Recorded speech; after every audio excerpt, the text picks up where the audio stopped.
That's what I need to do. Yeah, but I need to do, bench pressing.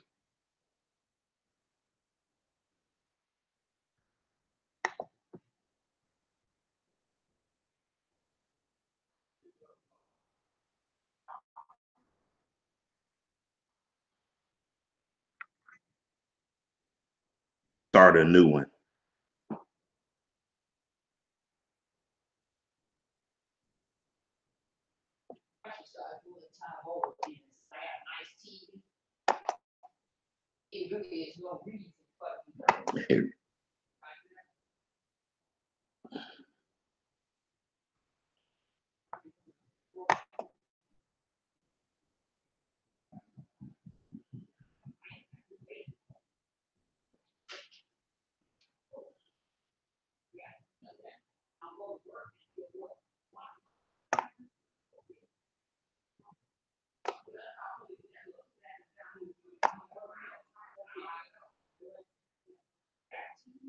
Okay, many of the people have left, and I understand that.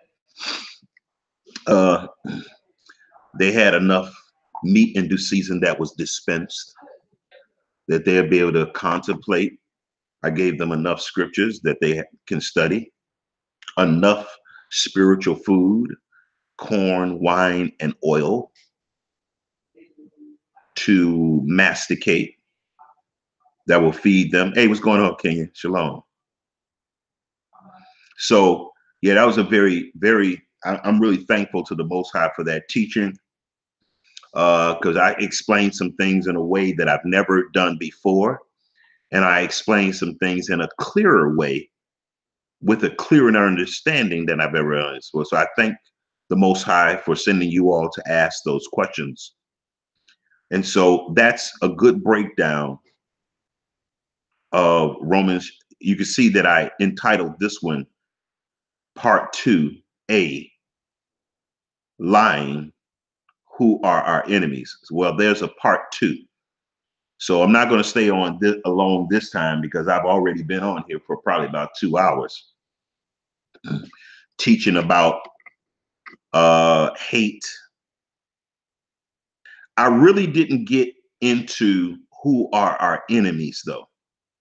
I want to deal with that. I dealt with a lot of hating. What does the Bible mean when it says hating? I dealt with that in a pretty exhaustive manner. So the next time I come on, yeah, shalom, CG, shalom.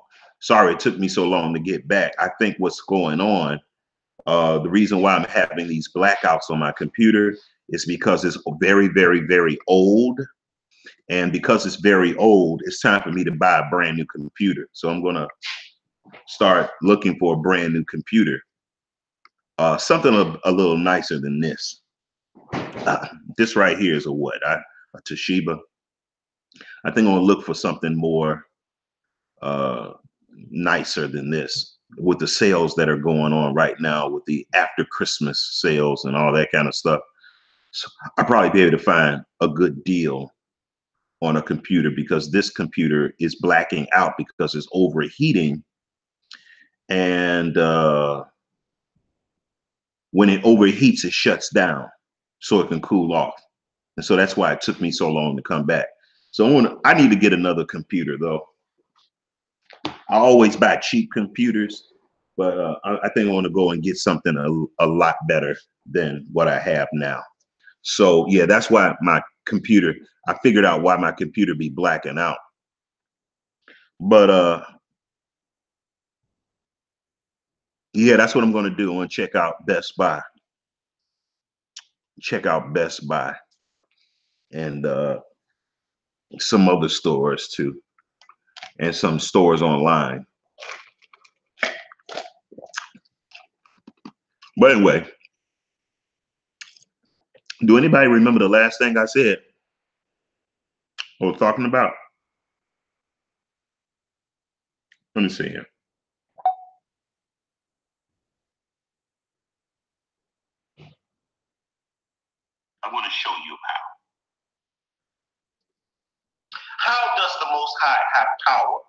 over the vessels of wrath.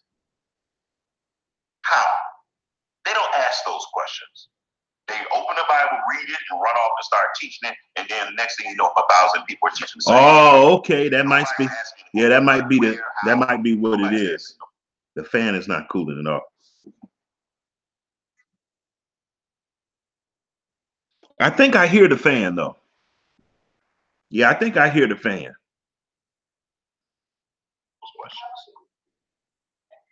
So let's deal with this. These three texts.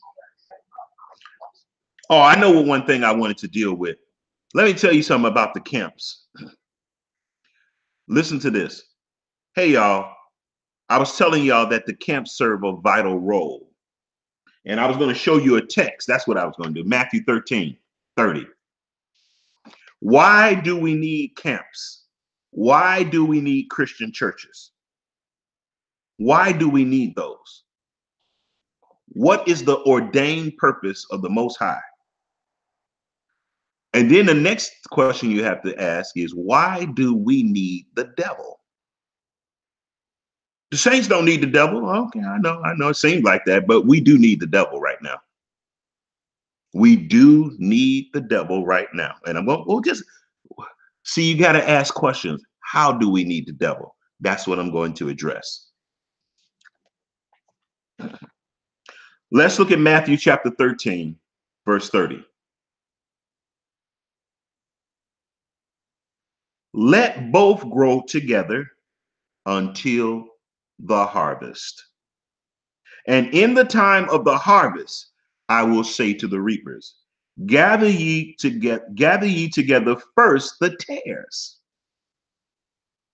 Yeah, not the righteous are gathered first. The tares are gathered first. This is Ezekiel 9.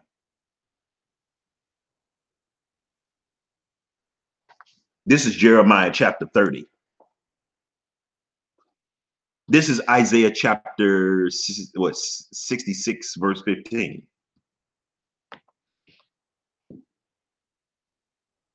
This is a great time of trouble such as never was since there was a nation.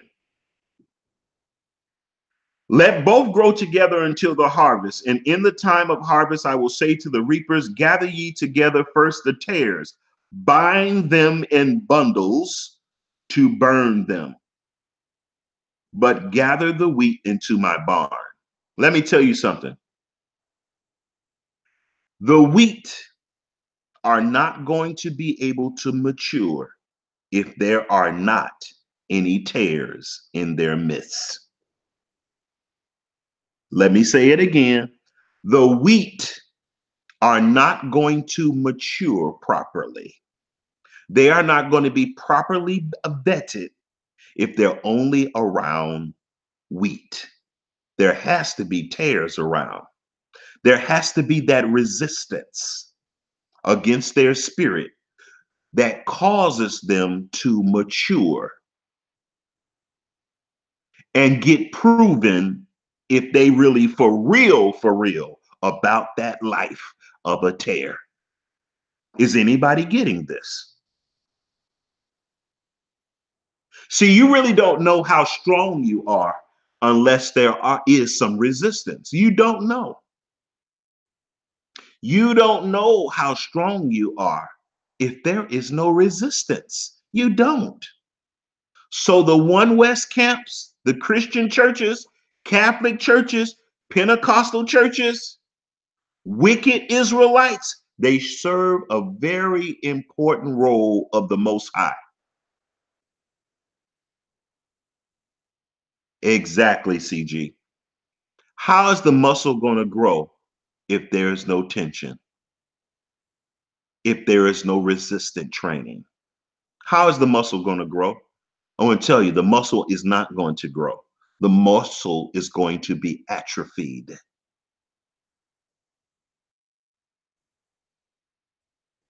So a lot of people will look at the devils and say, well, there's no purpose of the Most High that they could possibly have. Yes, they are.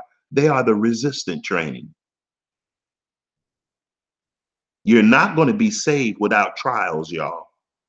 Think it not strange that these fiery trials come upon you as if some strange thing has happened to you. Rejoice and be exceedingly glad, for so persecuted they the prophets which were before you.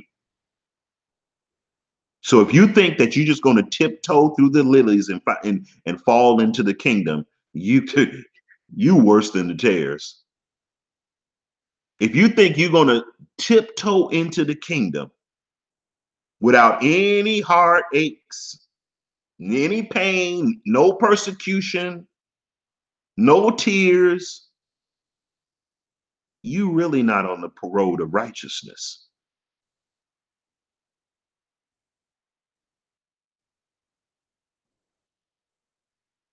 And you all heard me teaching on the book of Job. The book of Job proves everything that I'm saying right here in Matthew chapter 13. Let's go to Job chapter 1. I want to prove to you why we, the righteous, need the devil to exist right now.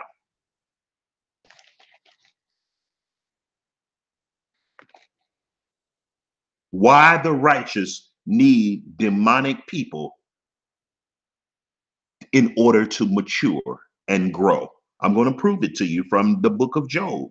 I've already showed it from the book of Matthew 13. Now we're going to go to the book of Job. I know it sounds weird. I know it sounds weird because nobody teaches this kind of stuff.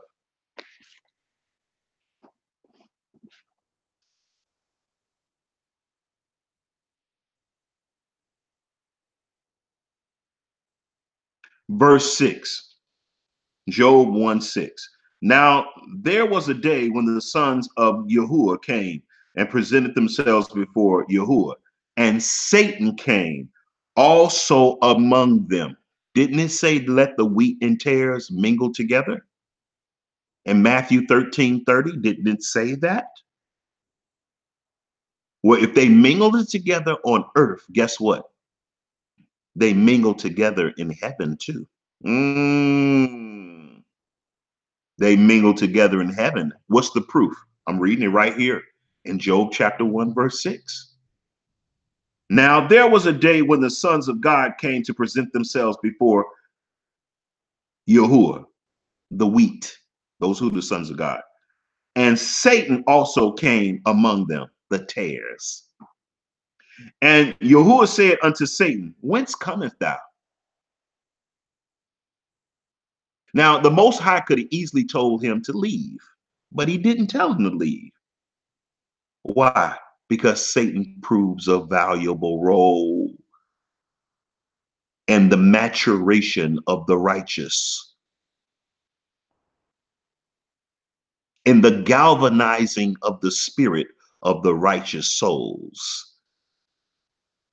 the counterbalance of the wickedness that Satan presents. It galvanizes the righteous.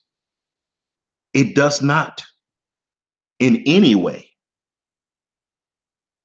diminishes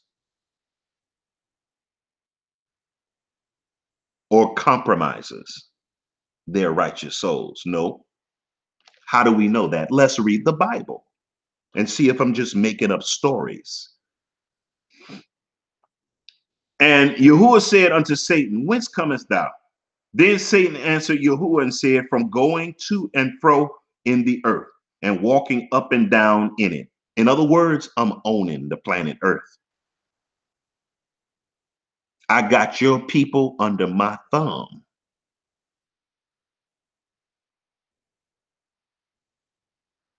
Everybody bowing down to me.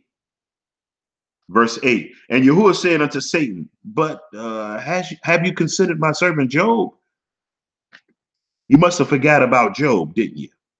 Mm. You forgot about Job, didn't you? That there is none like him in all the earth. In other words, you ain't holding down Job. You ain't got him under your auspices.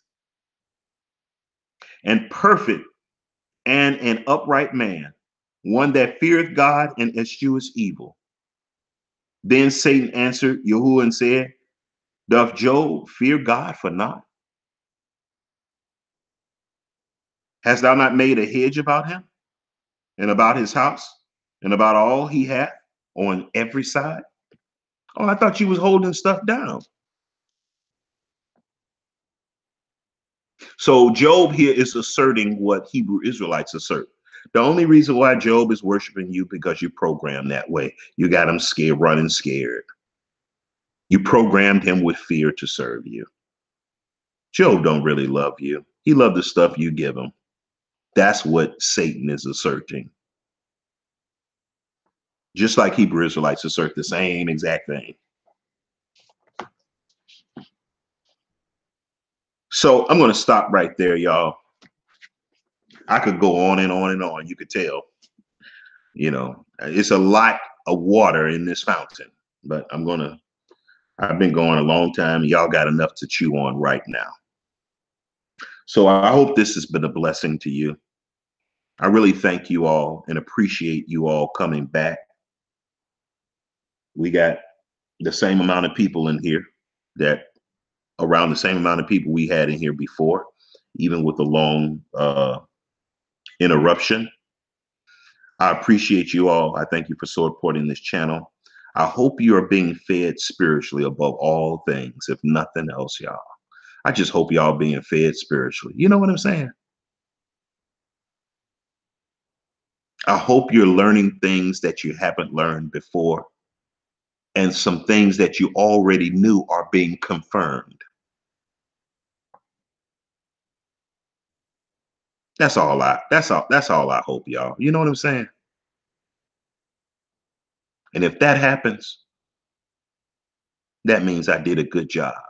Because all I want to hear the Most High tell me is one thing: well done, thou good and faithful servant.